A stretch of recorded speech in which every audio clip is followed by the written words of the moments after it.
আমরা বলছি যে রাগ চেপে রাখা উচিত না, তাহলে আমি যে রেগে যাচ্ছি রাগটা কিভাবে প্রকাশ করব? কারণ আমরা তো এটাও বলছি যে রাগের বহিঃপ্রকাশটা আমাদের জন্য ক্ষতিকর।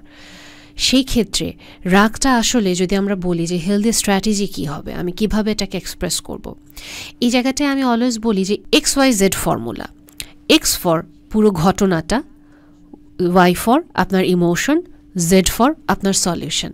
এটার মানেটাকে আমি যদি আপনাদেরকে একটু গল্পের ছলে বুঝিয়ে বলি, ধরেন প্রত্যেক দিন আপনার বাসায় ভোরবেলা কেউ একজন অ্যালার্ম সেট করে রাখেন এবং উনি ঘুম থেকে উঠেন না ঠিকই, কিন্তু বাসার সবাই উঠে যায়।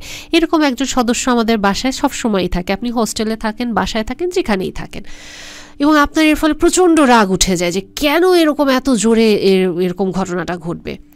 আপনি ওনাকে বারবার বলছেন এবং উনি শুনছেন না, এবং এক পর্যায়ে আপনি রেগে গিয়ে ওনাকে কি বললেন, আরেকদিন যদি তোমার অ্যালার্ম বাজছে তুমি ঘুম থেকে না উঠছো, দেখো তোমার অবস্থা আমি কি করি।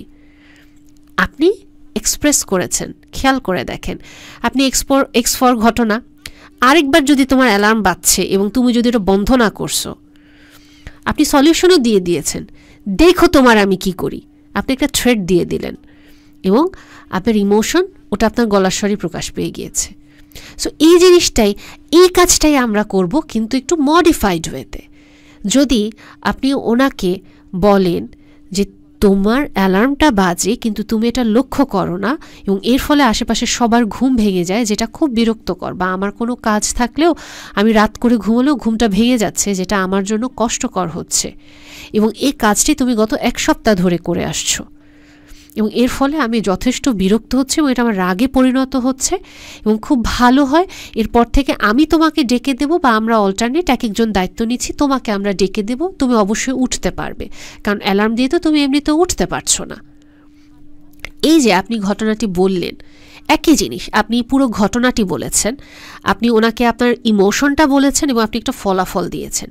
এবং এখানে আমি আরেকটা জিনিস যদি বলি, লক্ষ্য করে থাকবেন, আমি কিন্তু বলিনি তুমি সব সময় যে অ্যালার্ম বাজাও এটাই বিরক্ত হই, আমি বলেছি গত 1 সপ্তাহ ধরে। কেন এই জায়গাটাতে আমি খেয়াল করতে বলেছি, যখনই কেউ আমাকে বা আপনাকে বলবে তুমি সব সময় এই কাজ করো, বারবার করো, প্রত্যেকবার করো, সারাক্ষণ করো, কখনো করো না, আমরা এই শব্দগুলাতে খুব সেন্সিটিভ ফিল করি, আমরা সাথে সাথে আমরা রেগে যাই, আমরা ভালনারেবল হয়ে যাই, যে মানে সব সময় কেন। ধরেন আপনাকে যদি বলে সারাক্ষণ মোবাইল টিপো কেন, আপনার কিন্তু বিরক্ত লাগবে, সারাক্ষণ কই টিপছি, মাত্রই তো হাতে নিছি। এই যে সারাক্ষণ সবসময়, এই শব্দগুলো আমরা বাদ দেব যখন আমরা XYZ ফর্মুলাতে কথা বলতে যাব। আসলে এটা একটা মেসেজ যাচ্ছে যে আমি চাইছি যে এই ঘটনাটার ফলাফল হিসেবে তুমি আমার সাথে এই কাজটা করো, বা তুমি এই কাজটা করো না। সো আপনি যখন এটা সুন্দর করে ব্যাখ্যা করছেন এবং আপনার শব্দ চয়ন যখন ঠিক হচ্ছে, আপনি দেখবেন আশপাশ থেকে ফলাফলটাও অবশ্যই আপনার ফেভারে আসবে।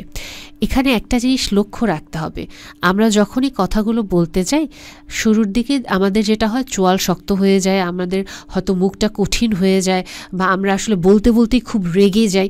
এই জায়গাগুলো খেয়াল করতে হবে, কারণ রাগের সময় আসলে আমাদের নিজেদের চেহারা, গলার স্বর যে অবস্থায় থাকে, হুবহু ওই গলার স্বরে, ওই চেহারা নিয়ে আমার সাথে যদি কেউ কথা বলতে আসে, আমি বা আপনি কিন্তু তাকে পুরো উড়ায় দিব। এটাই কিন্তু আসলে হয়, কিন্তু এই কাজটা যেন না হয়, আমরা যেন এই জায়গাটাতে অ্যাওয়্যার থাকি, আমরা অবশ্যই সচেতন থাকবো। এবং আরেকটা জিনিস, ধরেন আপনি এভাবে মেসেজে XYZ ফর্মুলা ফলো করে বলার পরেও মানুষটার পরিবর্তন হচ্ছে না, একই কাজ করে যাচ্ছে, সেই ক্ষেত্রে আপনি তাহলে আপনার হেলদি স্ট্র্যাটেজি কী হবে? এই ক্ষেত্রে আপনাকে যেটা মাথায় রাখতে হবে যে দেখেন, আপনি তো আসলে মানুষকে পরিবর্তন করতে পারবেন না। আপনার নিয়ন্ত্রণে আছে আপনার নিজেকে পরিবর্তন করা, আপনার নিয়ন্ত্রণে আছে আপনি আপনার নিজের চিন্তাটাকে ফ্লেক্সিবল করা, আপনি আপনার নিজের বাউন্ডারি সেট করতে পারেন। যদি মানুষটা আপনার কথা না শোনে, যদি আপনার পক্ষে সম্ভব হয় বাউন্ডারি সেট করা, তাহলে আপনি আস্তে করে তার প্রতি একটু দূরত্ব বজায় রাখুন। যদি দেখেন যে না আসলে বাউন্ডারি সেট করা সম্ভব না, সেই ক্ষেত্রে আরেকটা যেটা করতে পারেন, ওই মানুষটার যদি কোনো ইতিবাচক দিক থাকে, ওই ইতিবাচক দিকগুলোতে একটু লক্ষ্য করার চেষ্টা করুন, কারণ একটা মানুষের তো আরও অনেক ভালো জিনিস থাকতেই পারে।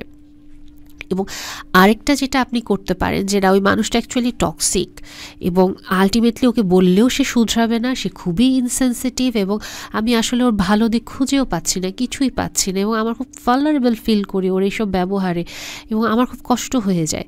সেই ক্ষেত্রগুলোতে আসলে কিছু ক্ষেত্রে আমাদের স্ট্রেস আসলে সবসময় রিমুভ করা সম্ভব হয় না এবং ওই জায়গাটাতে আপনাকে যেটা ফোকাস করতে হবে আপনার লাইফের আর অন্যান্য পজিটিভ দিকগুলোতে। কারণ আপনার লাইফটা যদি একটা পিৎজা হয়, এই ফুল পিৎজাতে উনি আপনার লাইফের একটা স্লাইস হতে পারে বা স্লাইসেরও একটা অংশ হতে পারে, বাট উনি ফুল পিৎজাটা না।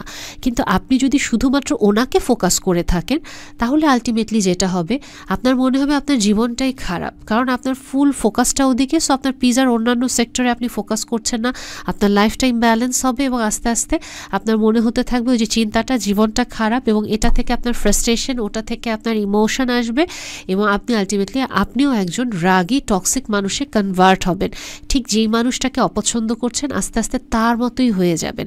এটা আসলে আমাদের বলা যেতে পারে একটা অ্যাডাপ্টেশন প্রসিডিউর, যেটা সাইকোলজিক্যালি আমরা এটা করে থাকি নিজেকে একটা প্রতিকূল পরিবেশে বেঁচে থাকার জন্য। সো আপনাকে ওভারঅল এই হেলদি স্ট্র্যাটেজিগুলো রাগ প্রকাশ করার জন্য আপনি ব্যবহার করে দেখতে পারেন।